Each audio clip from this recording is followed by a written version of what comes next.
ऐका ना, मस्त असं हिरवंगार तुम्हाला दिसत असेल तर मी कुठे चालले, तर मी चाललेली होती माझ्या आजोळी म्हणजे मामाच्या गावाला. तर माझ्या आजोबांचं म्हणजे आईच्या वडिलांचं होतं वर्षश्राद्ध. सो आम्ही इथे आलो, सगळा कार्यक्रम आटोपला आणि त्यानंतर जातानाच ही सगळी मातीची भांडी आणि हे सगळं बघितलं होतं.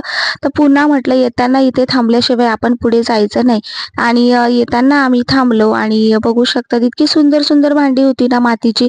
तर आपल्या लगेच मन तिथे अटकतं. तर मी त्यांना विचारत होते, की "मध्ये जाऊन मी बघू शकते का?"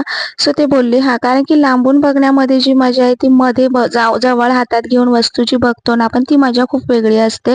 सो इथे सगळ्या काही प्रकारच्या भांडी होती आणि तुळशी वृंदावन मला घ्यायचं होतं, जे की खूप दिवसांची इच्छा होती.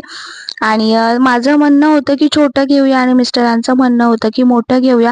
सो आम्ही दोघांचं सोडून मधली जी आहे ना ती घेतली आणि खूप सुंदर आहे. तुम्हाला ही कशी वाटली कमेंट करून नक्की